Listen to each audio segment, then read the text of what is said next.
I'm Charlotte McLeod with investingnews.com, and here today with me is Rich Checkan, President and CEO at Asset Strategies International.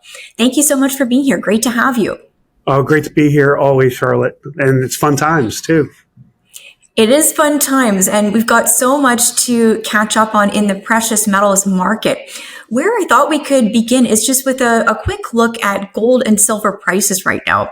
I know that you've been bullish on both metals, but the prices are moving so quickly. So I wanted to ask you, I know you were thinking prices would go higher. Did you see it unfolding as quickly as it's been moving lately? To be honest, I think, when we were down around $40 an ounce in silver, and we were, somewhere in the mid to high 3,000s in gold. Somebody asked me, who's going to get there first? Is silver going to get to $50 before gold gets to 4,000 or what? And I really thought because of silver's volatility, silver would hit 50 before gold did. And they ended up doing it about the same time, but I think gold won. So it got to 4,000 first. Yeah, it really was kind of a bit of a race to the top there. And I also want to bring up a question. We were talking just before we turned the camera on. I was telling you, well, I don't know. I'm starting to feel a little bit nervous. And I think people are looking at these price moves and they're thinking, okay, well, can they continue? Do they need to take a breather? So I want to also get your take on that. Yeah, so they can take a breather. There's no question about that. I almost kind of want them to, but the reality is there's no top in sight, Charlotte. So you recall, we've been doing these interviews for a while now. I remember saying, at $1,800, almost at all-time highs, gold is dirt cheap, silver's cheaper. Then at $2,400, gold is at all-time highs now. Silver is nowhere near it. Gold's cheap, silver's cheaper. $3,000 beginning of this year. Gold's at all-time highs, silver's not. It's gold's cheap, silver's cheaper. And every time somebody would come out and say, I'm waiting for the pullback, I think it's overdone and all this other stuff. The reality is nothing in the fundamentals suggested that it should go lower. Nothing in the fundamentals suggested it should not go much higher. And that's what we're getting. I've got about, 7, 8, 9 different indicators I look at for the top in a bull market for gold. None of them are firing. I look at the price. We're nowhere near where I think it should go, somewhere between $3,800 and $5,700 on a conservative basis, 2 to 3 times previous highs. The duration is nowhere near 10 plus years you would expect from a commodities bull market. Interest rates. To get people to dissuade people from buying gold, to rather have them choose term deposits at a bank, you've got to get a better return than 4.25% minus 3% inflation. That's just not going to get people's heads turned. So the real return is very low, and people would rather put their money in precious metals here. You need high single to low double digit interest rates. You need a strong and strengthening U.S. dollar. We don't have that. The dollar is below 100 on the legacy index, and it's had a little bit of a push here lately, but that only gets it to 98. The dollar is weak, and I think we're in for about a further weakening. You want to look at the gold silver ratio. It's got to get down to 35 to 50 to 1, meaning it's going to take 35 to 50 ounces of silver to buy that ounce of gold. We're just breaking 80, which signals the bottom and the movement upward in gold and silver prices, because investors now are finally investing. You want to look at sentiment. We're starting to see headlines, right? They're in the Wall Street Journal, Financial Times. You've got Jamie Dimon out there calling for 15% allocations, and others. I'm sure we'll get to that here in a second. But, so it's starting to get out there in the mainstream and people are talking about it. But my Uber driver is still not telling me how much money he made in the gold and silver market. So we're far from that. We've got a glimmer of hope with peace in the Mideast, but we still have a war raging in Ukraine. So we still have geopolitical crisis. We still have all sorts of domestic unrest in the U.S. and elsewhere.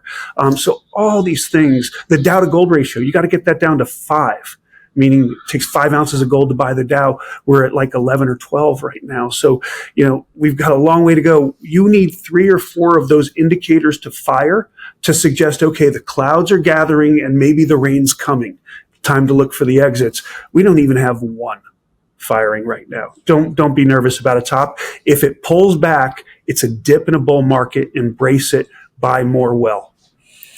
Well, this is great context, and I think it really makes me feel better. And many points among what you said that we can pick up on. Where I wanted to go first is you mentioned we're starting to see these headlines in more mainstream media about gold. And you had sent me some really interesting statistics related to Morgan Stanley's new recommendation, the 60-20-20 portfolio, which of course 20% of that is gold. So you've crunched the numbers here on the impact that could have. So I'm wondering if we could run through those because it's quite significant. Yeah, and I'll give you a little bit of a context too in terms of that compared to what the central banks have been doing for the past 3.5 years. So the bottom line is, if you haven't heard, Morgan Stanley came out there. They're not the major brokerage house, but they're a blue chip for sure. And they get my attention when they have $4.8 trillion assets under management. Reality is probably not all of those portfolios are getting switched to 60-20-20. Let's be honest. This is an imperfect world. But let's say they did for a second. Let's assume everybody goes from 0 to 20% in gold and from 40 to 20% in bonds. 20% of 4.8 trillion is $960 billion. Now, that would buy at $4,000 gold. We're a little above that, but at $4,000 gold, that would buy you 240 million ounces of gold. Since a metric ton is 1,000 kilos or 32,151 ounces of gold, you're talking 7,465 metric tons of gold.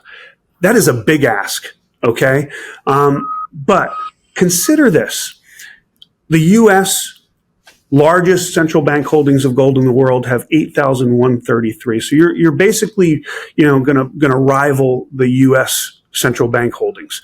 But more importantly, look at what the central bank buying has done for the past 3.5 years. Central banks on pace for about 1,000 metric tons per year for 3.5 years. That's 3,500 metric tons.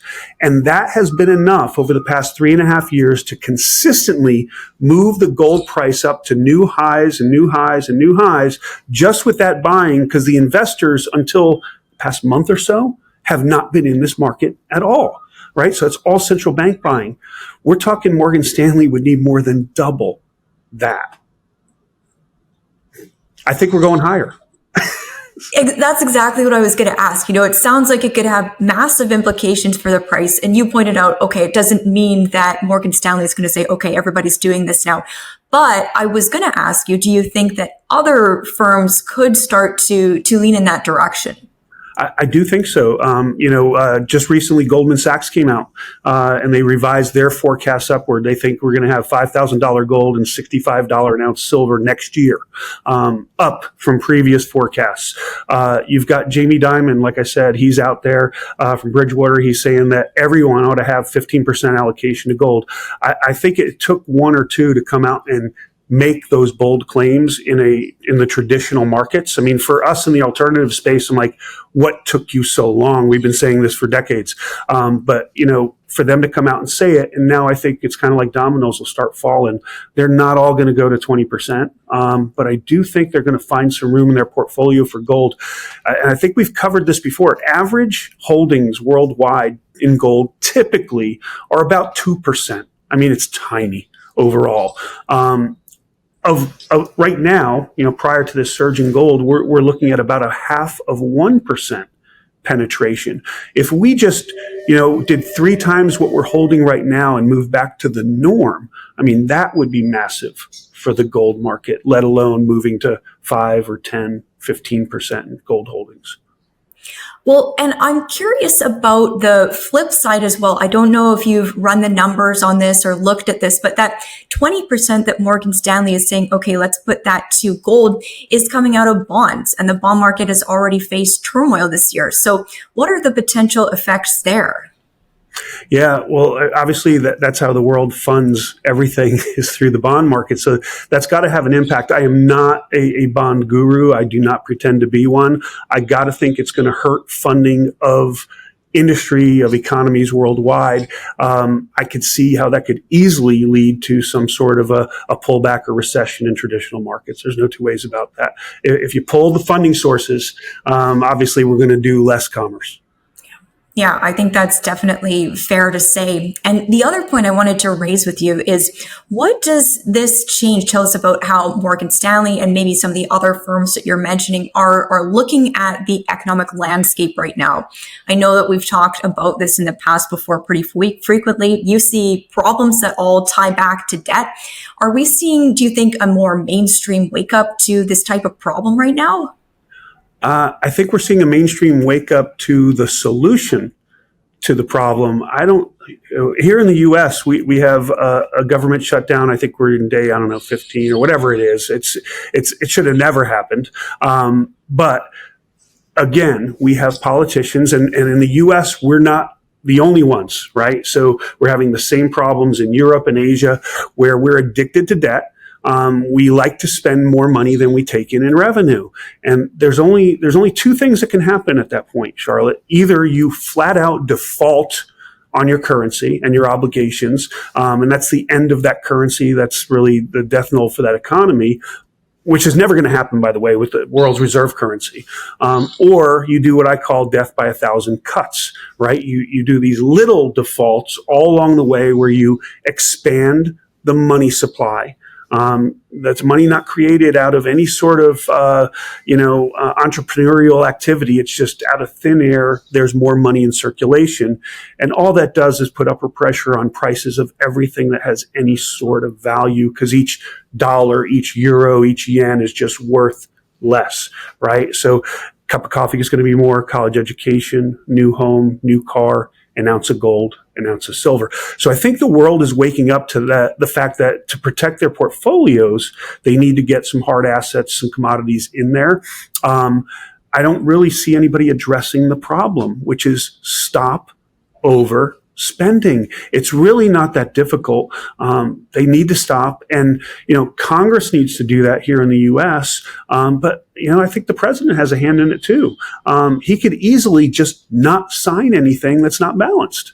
So I think that's got to happen. I don't see that wake up call yet. I don't think the alarm started ringing. It should have. Oh, absolutely. I agree. So we don't see the problem yet, but people are coming around to the solution, which is gold, precious metals. And that's another point that I wanted to bring up with you. You touched on it earlier on, but the Western investor, when we had our last conversation in July, you were saying they're not here yet. They're not buying. And that sounds like it's now changing. So what are you seeing there? Yeah, so I'd say still we have a little wave. We don't have a tidal wave or a tsunami by any stretch of the imagination. But the Western investor is getting back into this, and I know this as a dealer because when we buy and we sell, and for the past few years we've been doing a lot more buying than we've been doing selling. The only selling we've really done has been to a handful of high net worth folks who are really unaffected by the economy day to day, or by individuals who were looking for deals. And every time somebody sold, we said, hey, would you like to buy some metal a little cheaper than I could normally offer it? So those were the kind of sales we were doing. Now we're having flat out sales. People are calling me up and saying, okay, I should have done this a long time ago. I see the light. I'm ready. I'm jumping in the water with a big toe or something, So people are now buying metals. We're still seeing liquidations. I mean, gold's at all-time highs, silver's at levels people haven't seen ever. And the last time we were even close was 2011 and 1980 before then. So you do see some tired liquidation still here. But for the most part, people are switching, and that behavior is turning into a buying pattern. And albeit late, I still think it's not anywhere near too late, and good for them for realizing it and getting in the game. You went in another direction that I was hoping to go, which was any other trends among your customers. Because also that last time we were speaking, you were talking about who was liquidating and why they were doing that. You mentioned people maybe want to simplify their portfolio. They're getting older. They're going to pass it on. Maybe they're paying off debt. Any other trends that you would mention that we should be aware of? Nothing new, but I will tell you that it's still prevalent where we are having people sell because they need the money. So that could be to take care of credit card debt. That could be to pay bills. We still are seeing some of our elderly clients who are preparing their portfolios for their heirs. I mean, we're going to do a liquidation overnight here tonight for a client who passed away, and they have to sell in order to divvy up the assets in the trust for the heirs. And then most of them are going to turn right back around and buy in. I wish we could just hand it over to them in kind, but that's not allowed by this trust or something. So we're seeing some of that. But yeah, no new trends. The premiums, though, are starting to inch up. So that's not really an investor trend.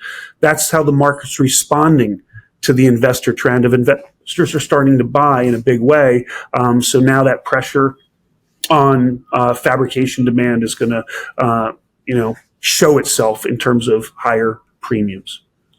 They're not anywhere near out of hand, but they're starting to inch up.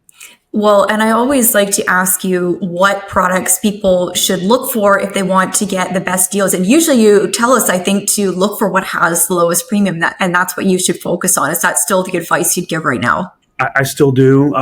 There's a lot of talk right now about silver squeeze going on in London, and the leasing rates are sky high right now to kind of tamp that down a bit, if you will. So you're going to see, again, premiums rise.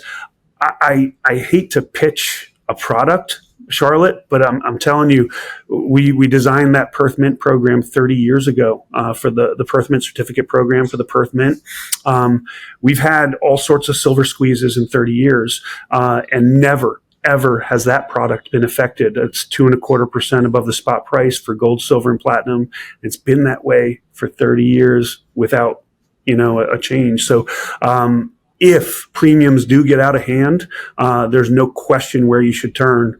100%, allocated metal or unallocated metal at Perth, but 100% unique metal to you with a very low premium compared to what you'll find elsewhere.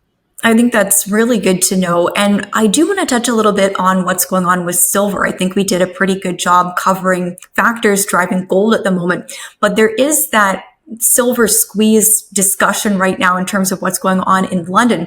And I'm wondering if you can shed some light on the dynamics there.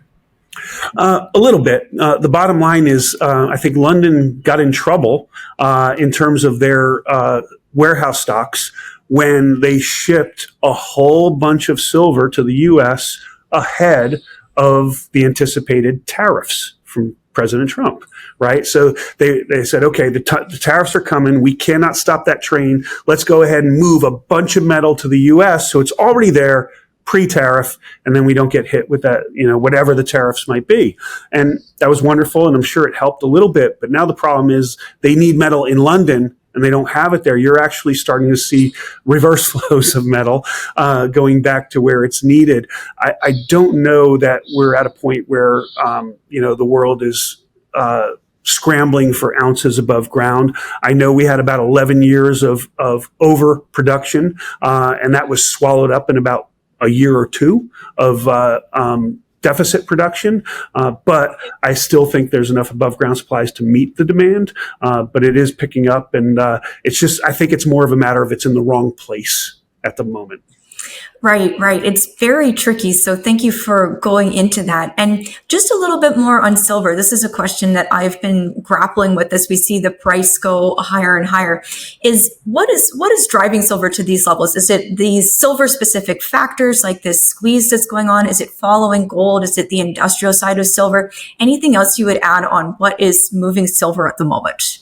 Well, there's definitely an uptick in industrial consumption of silver. There's no question about that. That is having an impact, whether it be for solar cells or what have you. So more interest in silver from an industrial standpoint.